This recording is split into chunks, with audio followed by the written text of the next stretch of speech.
Your child sits at the table, talking to someone who isn't there. They set an extra plate for their invisible friend. They get upset if you sit in the friend spot. Many parents worry this behavior signals problems. Loneliness, trouble distinguishing reality from fantasy, maybe something worse. But research shows imaginary friends are not what parents think. They're actually a sign of healthy development and advanced cognitive abilities. Today we're going to explore what imaginary friends really are, why children create them, and what they reveal about how young minds work. Let me start with how common this is. About 65% of children have imaginary friends at some point. The percentage might be higher because some children keep their invisible companions secret. This is not rare or abnormal behavior. It's typical childhood development. Imaginary friends usually appear between ages 2 and 7. This coincides with major developments in imagination, language, and understanding of other minds. The peak age is around 3 to 4 years old. Most children stop engaging with imaginary friends by age 7 or 8, though some continue into the preteen years. The friends take many forms. Some are invisible people with detailed personalities and histories. Some are animals. Some are fantasy creatures. Some children have multiple imaginary friends. Others have just one persistent companion. The variety is enormous. Parents used to think imaginary friends indicated loneliness or social problems. The assumption was that children who couldn't make real friends invented fake ones. Research proves this wrong. Children with imaginary friends are not lonelier than other children. In fact, they often have better social skills. Studies comparing children with and without imaginary friends find no differences in loneliness or social adjustment. If anything, children with imaginary friends tend to be more social, more cooperative, and better at understanding other people's perspectives. Here's why. Creating and maintaining an imaginary friend requires sophisticated cognitive abilities. The child must hold a consistent representation of another being in their mind. They must remember the friend's characteristics and maintain them over time. They must imagine what the friend would say or do in different situations. This is called theory of mind, the ability to understand that others have their own thoughts, feelings, and perspectives different from your own. Theory of mind develops gradually during early childhood. Imaginary friends are practice for this crucial skill. When a child talks to an imaginary friend, they're engaging in a complex mental simulation. They're taking another perspective. They're imagining how someone else would respond. They're practicing social interaction and conversation. This rehearsal helps develop real social skills. Research shows children with imaginary friends perform better on theory of mind tasks. They're better at understanding that others can have false beliefs. They're better at predicting what others might think or feel. These skills transfer to real relationships. Language development also benefits. Children with imaginary friends tend to have larger vocabularies and more advanced language skills. This makes sense. They're practicing conversation constantly. They're narrating interactions. They're creating dialogue. All of this builds language ability. Creativity is another area where imaginary friends make a difference. Children who create invisible companions show more creativity in other areas too. They're better at generating novel ideas. They're better at storytelling. They're more comfortable with pretend play. Some researchers think imaginary friends serve emotional functions. Children use them to process feelings and experiences. The friend might express emotions the child is uncomfortable expressing directly. The child might blame the friend for misbehavior, which is a way of exploring right and wrong without personal consequences. Imaginary friends can be a coping mechanism.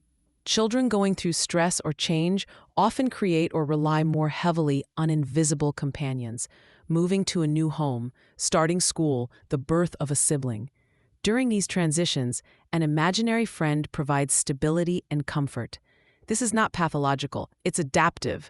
The child is using available mental resources to manage difficult situations. Adults do similar things. We imagine conversations. We think about what others would say. We use mental simulation to prepare for challenges. children's imaginary friends are just a more concrete version of this process. The boundary between imagination and reality is different for young children. They understand that their friend is not real in the same way their parents are real. Studies show that even young children can distinguish pretend from real when asked directly. But during play, they commit to the pretense fully. This is not confusion. It's sophisticated, imaginative play. The child knows it's pretend, but engages with it seriously. This ability to maintain dual awareness, knowing something is pretend while treating it as real, is actually a cognitive achievement. Adults do this too when we watch movies or read books. We know the story is fiction, but we emotionally engage as if it's real. We feel sad when characters die. We get nervous during suspenseful scenes. Children's play with imaginary friends works the same way. Some children's imaginary friends are remarkably detailed. The friend has a name, age, appearance, family, preferences, and history. The child maintains this information consistently over months or years. This demonstrates impressive memory and organizational ability. Other children have simpler imaginary friends that are more fluid and change over time. Both types are normal. The level of detail relates to the child's developmental stage and personality. Neither indicates greater or lesser cognitive ability. Imaginary friends can be controlling or bossy. Some children describe friends who tell them what to do. This sometimes worries parents, but it's usually the child exploring concepts of authority and rules. The friend embodies rules the child is learning to internalize.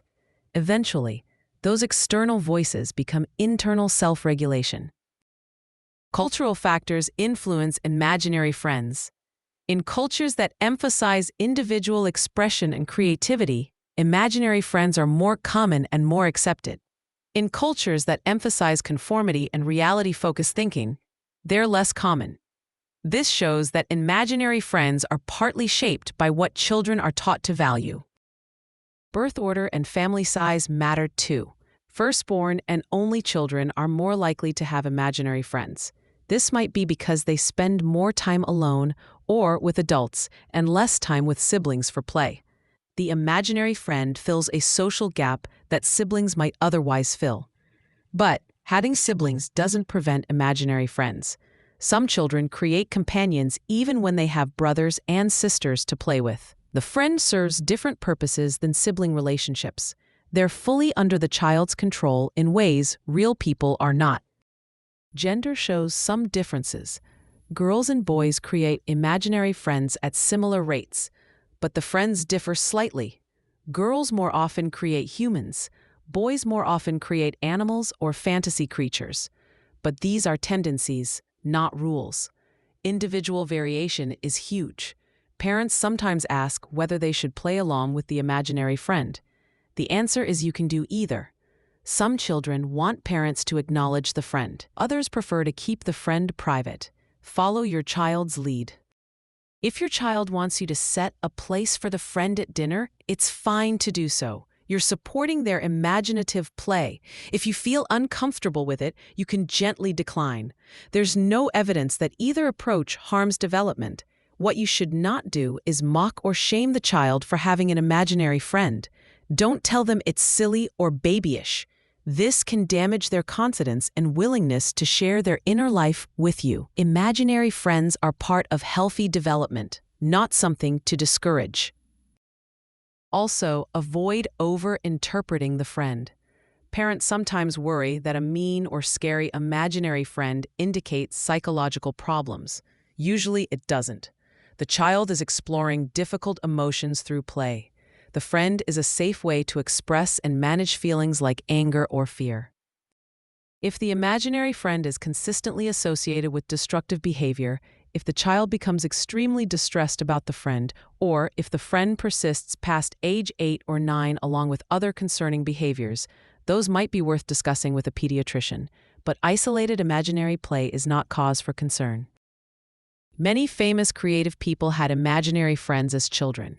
Writers, artists, scientists, and innovators often report rich imaginative lives in childhood. The ability to engage deeply with imagination seems to relate to adult creativity and innovation. Imaginary friends don't predict specific outcomes. A child with an imaginary friend is not guaranteed to be creative or successful. But the cognitive skills that support imaginary friends are the same skills that support success in many areas. Theory of mind, language ability, and creativity all help in school, work, and relationships. What happens when children outgrow imaginary friends? Usually they just fade away. The child stops talking about them. They become less interested in pretend play as concrete thinking increases. Some children report that their friend went away or said goodbye. Others just quietly stop mentioning them. A few children maintain relationships with imaginary friends into adolescence or even adulthood. If this doesn't interfere with real relationships and functioning, it's not necessarily a problem. Some people maintain rich fantasy lives throughout life. They write fiction. They daydream elaborately. This can be healthy and productive. The important question is whether the person can distinguish fantasy from reality and function in the real world. If yes, then an active imagination is fine. If fantasy interferes with real life, that's when it becomes concerning.